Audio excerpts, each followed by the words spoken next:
आज हम देखने वाले हैं रेगुलर वर्ब और इरेगुलर वर्ब। रेगुलर वर्ब मतलब क्या? आपको पता है कि एक इंसान है, हर वक्त वो टाइम पे आता है। अब उसने अगर बोल दिया कि मैं इस टाइम पर आऊंगा, समझ जाना कि वो रेगुलर है। और इरेगुलर का मतलब क्या है? हमें पता नहीं वो कब आएगा, कब नहीं आएगा। जब हमें कुछ पता नहीं होता है तो उसे कहा जाता है इरेगुलर वर्ब। सबसे पहले मैं आपको बताना चाहता हूँ कि वर्ब मतलब क्या? जो हम एक्शन करते हैं, जो रोजाना एक्शन करते हैं, जो काम करते हैं। जैसे मैं पढ़ाने का काम कर रहा हूँ, जैसे मैं खेलने का काम करता हूँ, मैं लिखने का काम करता हूँ, जो मैं काम करता हूँ, जो एक्शन करता हूँ, उसे कहते हैं वर्ब। अब रेगुलर वर्ब रेगुलर वर्ब मतलब क्या? फॉर एग्जाम्पल, एडी आता है या डी आता है, समझ जाना कि इसका V2 और V3 सेम रहेगा। अगर वर्ब के लास्ट में एडी और डी आता है, कि समझ जाना वो रेगुलर वर्ब है। जैसे फॉर एग्जाम्पल कि प्ले, PLAY, ये हो गया V1। अगर मुझे इसका V2 करना है तो V2 करने के वक्त मैं क्या करूंगा? ईडी लगाऊंगा। इसका V3 करना है, अभी तो ईडी है, तो समझ जाना कि इसका V3 वही रहेगा। मतलब क्या? ये प्ले, इसका V3 क्या रहेगा? ईडी। तो V2 और V3 सेम रहेगा अगर ईडी आता है तो। और V4 करना है तो हमें V1 लेना है और उसको क्या करना है? ING लगाना है। ये हो गया V4, ये हो गया V2, ये हो गया V3 और ये हो गया V4। मैं आपको ऐसे ट्रिक्स बताऊंगा कि V2 और V3 कैसे करना है। ये तो आपको पता है, ईडी आया तो इसका V2 और V3 क्या करना है, लेकिन हर वक्त ईडी नहीं आएगा। तो उसके ट्रिक्स आपको बताओगे, इसके पूरा वीडियो जरूर देखना। अब फॉर एग्जाम्पल दूसरा देखो, अभी वॉक है, क्या है? वॉक। इसका V2 करना है तो मैं क्या करूंगा? ये वॉक है, इसको मैं क्या लगाऊंगा? ईडी लगाऊंगा। V3 करना है वही आएगा, वॉक है, इसको ईडी लगाऊंगा। और V4 करना है तो V1 को ING लगाना है, तो वॉक है, इसको मैं लगा दूंगा ING। इसका मतलब हर वक्त ईडी आएगा क्या? नहीं। अभी देखो फॉर एग्जाम्पल एक डांस है, आखिर में क्या है? ई आए, राइट? ई आए तो हमें क्या करना है? ये डांस है, इसको क्या लगाना है? डी लगाना है। ये डांस है, इसका V3 में क्या लगाना है? ईडी लगाना है। ओके, डी लगाना है, सिर्फ डी। और V4 करना है, ये डांस है, डांस, ये डांस है, ये ई निकलकर हमें क्या करना है? ING लगाए। कुछ बच्चे कंफ्यूज होते हैं, यार V2 भी सेम है, V3 भी सेम है, हम किसे पैसे लेंगे? देखो, V2 के पहले कोई हेल्पिंग वर्ब नहीं होगा, डायरेक्ट सब्जेक्ट होगा। समझ जाना कि V2 है। और अगर V3 के पहले कुछ हेल्पिंग वर्ब होगा, जैसे am, is, are, have, has, can, could, should, ऐसा कुछ होगा, और ये ऐसा इस तरह से आया होगा, समझ जाना V3 है। मैं आगे चल के आपको बताऊंगा जब मैं टेंस पढ़ाऊंगा, लेकिन आपको मैं सिर्फ आज रेगुलर वर्ब क्या होता है वो बता रहा हूँ। अब मुझे बताओ, हर वक्त ईडी और डी आया मतलब वो V2 और V3 सेम रहेगा क्या? नहीं। तब मैंने आपको बताया एडी और डी आता है तो समझ जाना इसका V2 और V3 सेम आएगा। लेकिन आप मुझे बताओ, ये स्टडी है, राइट? ये स्टडी है, अगर मुझे इसका V2 करना है तो हमें इसे भी ईडी लगाना है या डी लगाना है? नहीं। तो देखो, अभी जो आखिर में जो Y आया ना, Y लास्ट में जो Y आता है, उसे क्या करना है? हमें कट करना है, और उसके जगह पे हमें क्या लिखना है? I, उसके बाद ईडी लगना है। तो कैसा आएगा? ये स्टडी है, राइट? Y निकालना मैंने, उसको क्या करूंगा मैं? I, उसके बाद मैं क्या लिखूंगा? ईडी लिखूंगा। V3 में सेम आया, अगर ईडी आया तो समझ जाना कि V3 में सेम आने वाला है, मतलब क्या होगा? स्टडी है, उसको ING लगा दिया। अब रिपोर्ट आपको पता है, इसे ING लगाना है। सेम देखो, ये कैरी है, कैरी Y लास्ट में अगर Y आता है तो समझ जाना है हमें Y निकालना है, उसके जगह पे क्या लिखना है? I लिखना है। सेम V3 में वही रहेगा, IAD। मैंने आपको बताया है, अगर आपको अंग्रेजी में बात करना है तो सबसे पहले आपको वर्ब का V2 V3 आपको पता होना चाहिए। कोई भी सेंटेंस बनाने से पहले अगर आपको V2 V3 पता होगा तो आप आसानी से अंग्रेजी में बात कर सकते हो। अब मुझे बताओ, अगर आखिरी में Y आता है तो इसका मतलब हमेशा Y निकलकर I निकलना है? बिल्कुल नहीं। जैसे अभी फॉर एग्जांपल ये प्ले दिख रहा है आपको, आखिर में लास्ट में क्या है? Y आया। आप कहोगे लास्ट में Y आया तो इससे निकल के I निकलना है? बिल्कुल नहीं। तो देखो, लास्ट में Y आया, लेकिन उसके पहले अगर वॉवेल्स आते हैं, वॉवेल्स मतलब क्या? स्वर A, E, I, O, U, अगर ये वॉवेल्स आते हैं तो समझ जाना कि यह Y निकलना नहीं है, सिर्फ हमें क्या लगाना है? ईडी लगाना है। मतलब कैसा आएगा? ये प्ले, राइट? हमें क्या लगाना है? ईडी लगाना है। इसका V3 भी वही आएगा, प्ले, उसको ईडी लगाना है, ING, और लास्ट में V1 को ING लगाना है। तो समझ में आ गया कि Y के पहले अगर वॉवेल्स हो गए तो ईडी लगाना है, अगर वॉवेल्स ना हो गए तो Y निकलकर हमें क्या लिखना है? I लगाना है। मैं आपको और कुछ ट्रिक्स बताऊंगा कि आपको किस तरह से V1 V2 याद रखना है, आपको किस तरह से पता करना है। अभी नेक्स्ट टॉपिक देखते हैं। आपको जो मैं बता रहा हूँ वो है रेगुलर वर्ब। रेगुलर वर्ब मतलब क्या? लास्ट में एडी या डी आएगा या IAD आएगा। अभी नेक्स्ट रूल क्या है? अभी देखिए, A और Y, लास्ट में अगर AY आता है लेकिन वो वर्ड कितना होना? 3 होना। तो हमें क्या करना है? ये Y को निकालना है, निकालने के बाद सिर्फ हमें क्या लिखना है? ID। V2, जब हमें V2 और V3 करना है तो हमें Y निकालना है और ID लिखना है, लेकिन उसके 3 वर्ड होना। जैसे फॉर एग्जाम्पल PAY, देखो अभी दिख रहे हैं आपको 3, 1 2 3 शब्द आए। अगर उसका V2 करना है तो YAY, इसे हमें क्या करना है? I लिखना है, उसके बाद क्या करना है? D लिखना है, ID। V3 में सेम आएगा, PAID, और आपको तो पता है V4 कैसे लिखते हैं, ये PAY, उसके बाद क्या लिखना है, हमें ING लिखना है।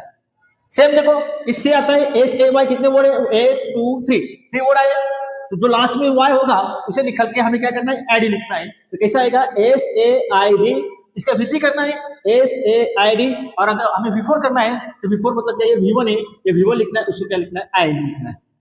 तो आपको रूल समझ में आ गया, स्टॉप आए। अगर इसका V2 और V3 करना है तो आपको लगेगा AD या D लिखना है।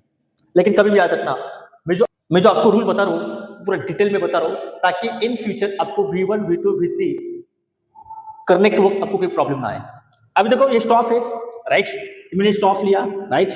अब मैं क्या करूंगा, डबल P लूंगा और उसके बाद AD लगा होगा, यहाँ पे डबल P आया है। आप सोचोगे सर डबल P क्यों लिखा आपने, देखो जो P है, P लास्ट में, उसके पहले अगर वॉवेल्स आते हैं AEIOU, मैंने आपको पीछे बताया, अगर वॉवेल्स आते हैं समझ जाना, तो लास्ट वर्ड होगा वो हमें क्या लिखना है, डबल लेना है। जैसे अभी फॉर एग्जांपल V3 में वही आएगा स्टॉप्ड, और V4 तो आपको पता है इसको ING लगाना है। सेम क्लैप्स, अभी P आया लास्ट में, लेकिन P के पहले क्या है, वॉवेल्स आए AEIOU, तो समझ जाना है हमें क्या करना है, डबल P लिखना है, उसके बाद क्या लिखना है, हमें AD लिखना है, और V4 भी वही आएगा, क्लैप्स। अभी नेक्स्ट देखो लुक, ओके, आपको लगेगा लास्ट क्या है, उसके पहले क्या है, वॉवेल्स आए, तो इसका मतलब डबल क्या आएगा, बिल्कुल नहीं। देखो ये लुक है, मैं सिर्फ क्या लिखूंगा, AD लिखूंगा। आप पूछोगे सर क्यों, देखो लास्ट में वॉवेल जरूर आया है, लेकिन वॉवेल्स कितना है, 2, अगर 2 वॉवेल्स आते हैं तो हमें डबल लिखने की जरूरत नहीं है, सिर्फ AD लगाने की जरूरत है। मैंने क्या कहा, अगर सिंगल वॉवेल्स होगा तो ही डबल लिखना है, अगर सिंगल वॉवेल्स नहीं होगा और डबल वॉवेल्स होगा तो समझ जाना हमें सिर्फ AD लिखना है, और V3 भी वही आएगा लुक्स, और V4 करना है हमें ING लगना है, लुकिंग। मुझे लगता है आपको इतना समझ में आ गया। देखो मैं आपको बेसिक से एडवांस तक ले जाने वाला हूँ, इसके लिए बेसिक क्लियर होना जरूरी है। अगर आपका बेसिक क्लियर नहीं होगा तो आप कभी भी अंग्रेजी में बात नहीं कर पाओगे। अभी नेक्स्ट रूल देखते हैं, हमने अभी रेगुलर देख लिया, अभी हमें देखना है इरेगुलर। अब इरेगुलर क्या होता है मैं आपको बताऊंगा। अब इरेगुलर का मतलब होता है हमें पता ही नहीं क्या आएगा, इसका रूल अलग ही होता है। जैसे अभी कोई इंसान होता है, उसने बताया कि मैं 9 बजे आऊंगा, लेकिन वो 10 बजाते हैं, 11 बजाते हैं, आपको पता है कि वो इंसान का कोई भरोसा नहीं है, तो उसे कहते हैं इरेगुलर। अगर आपको भरोसा है कि ये आने ही वाला है तो उसे कहते हैं रेगुलर। अब इरेगुलर मतलब क्या है, जो फॉर एग्जांपल है ईटी, क्या है ईटी, आपको लगेगा कि इसका V2 करना तो ईडी, नहीं बिल्कुल ईडी लगाना नहीं है, इसका V2 क्या लिखना है आपको, एच और V4 क्या आएगा, एच है, उसको लगा देना एन, और V4 तो कॉमन है ईटी। कभी मैं आपको कुछ ट्रिक्स बताऊंगा, भले ही वो इरेगुलर वर्ब होगा, लेकिन मैं आपको ऐसे ट्रिक्स बताने वाला हूं कि उसका V2 और V3 करने के वक्त आपको क्या करना है। आपको सिर्फ प्रैक्टिस करने की जरूरत है। अभी दूसरा देखो, स्पीकिंग, क्या है स्पीक, ओके, इसका V2 करना है मुझे, ये हो गया स्पोक।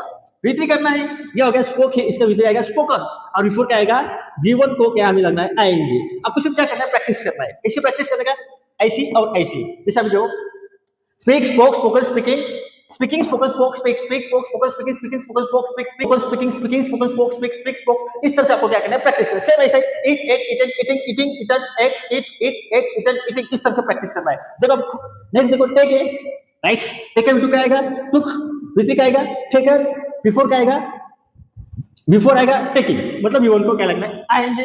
सेम गो, इसका V2 का आएगा, वेंट V3 का आएगा, गॉन, और V4 आएगा गोइंग। अब मुझे बताओ, आपको पता है कि कौन सा वर्ड कब क्या आएगा, पता नहीं है, इसे कहते हैं इरेगुलर वर्ब, कि हमें पता नहीं कौन सा वर्ड इसका V2 क्या आएगा, V3 क्या आएगा, हमें पता नहीं होता है। तो आपको सिर्फ क्या करना है, उसको लर्न बाय हार्ट करना है, आपको उसको याद करना है। जितना आप याद करोगे, जितना आप प्रैक्टिस करोगे, उसके लिए आपको बेहतर होगा। लेकिन मैंने आपको बताया था कि अगर आपको इसका V2 और V3 याद करना है इरेगुलर का, ऐसी कुछ ट्रिक्स है जो मैं आपको बता रहा हूं। मैं अभी आपको इरेगुलर का ऐसा कुछ ट्रिक्स बताऊंगा कि आपको समझ जाना है कि इसका V2 और V3 सेम आएगा। जैसे फॉर एग्जांपल, कभी भी याद रखना, अगर V1 में I आता है, I समझ जाना कि वो V1 होगा, और I की जगह पे अगर हमने A लिखा, समझ जाना कि वो V2 होगा, और U लिखा तो हमें समझ जाना कि V3 होगा। मतलब क्या समझ में आपको कि I होगा तो V1, A होगा तो V2, U आया तो V3। हाँ, पर इतना याद जरूर रखना कि ये रूल हर एक को लागू नहीं होगा, लेकिन 90% लागू होगा, 10% एक्सेप्शन होगा, अपवाद होगा, आपको इतना ख्याल रखना है। फॉर एग्जांपल देखो, सिंग SING, क्या है आया, मतलब समझ जाना कि वो क्या हो गया, V1 हो गया। हमें V2 करना है, हमें क्या करना है, I को क्या करना है, A लिखना है, A लिखा, उसके बाद ये वही आएगा sang। V3 लिखना है, I के लिए हमें क्या करना है, U लिखना है, संग, और V4 तो आपको पता है, इसको ING लगाना है। नेक्स्ट देखो, रिंग, आया मतलब क्या होगा, V1, V2 करना है मुझे, हमें क्या लिखना पड़ेगा, RANG, रैंग। V3 करना है, U लिखना है, तो क्या आएगा? रंग। नेक्स्ट लिखते हैं ड्रिंक, ड्रिंक। देखो आया है, आय, तो आया मतलब क्या है? V1।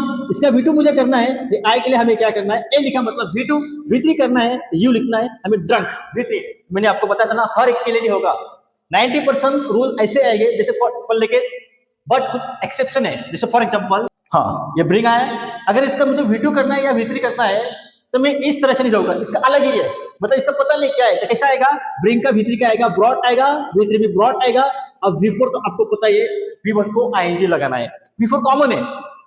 मैं आपको लास्ट रूल बताऊंगा इरेगुलर वर्ब का। अभी देखो डी आता है, डी, V1 में डी आता है, तो आपको क्या करना है? डी कट करना है, वहां पे सिर्फ आपको क्या लिखना है? टी लिखना है, V2 और V3 करने के वक्त। फॉर एग्जांपल ये बिल्ड है, बिल्ड, ओके, क्या है लास्ट में? डी आए, मतलब ये हो गया V1, डी आता है तो V1। इसका अगर मुझे V2 करना है तो मैं क्या करूंगा? ये बिल्ड है, ये बिल्ड है, ये डी क्या करूंगा? मैं कट करूंगा, उसके जब क्या लिखूंगा? टी। V3 भी सेम आएगा, क्या आएगा? BIL, उसके बाद क्या आएगा? टी। और V4 तो आपको पता ही है, V1 को ING लगाना है। सेम देखिए SEND, लास्ट में क्या है? डी आए, इसका V2 करना है तो हमें सिर्फ क्या लिखना है? टी लिखना है, उसके बाद हमें क्या लिखना है? टी लिखना है। V4 तो आपको पता ही है, ओके। उसके बाद देखो स्पेंड, खर्च करना, स्पेंड, डी आए, नेक्स्ट उसके बाद हमें क्या करना है? टी लिखना है, उसका V3 में क्या आएगा? स्पेंड आएगा, और V4 तो आपको पता है ING लगना है। लेकिन मैंने आपको क्या बताया, 90% रूल ऐसे ही आएंगे। अगर आपको V1, V2, V3, V4 याद करना है, आपके दिमाग में होना, तो आपको क्या करना चाहिए? उसको बार बार रिपीट करना है, उसकी प्रैक्टिस करना है। जितना आप प्रैक्टिस करोगे उतने आपकी जो जबान होगी उतने फ्लुएंट होगी। प्रैक्टिस कीजिए। अगर आपके वीडियो पसंद आया होगा तो जरूर लाइक करो, कमेंट करो, शेयर करो, हाँ सब्सक्राइब जरूर करना। Thank you very much.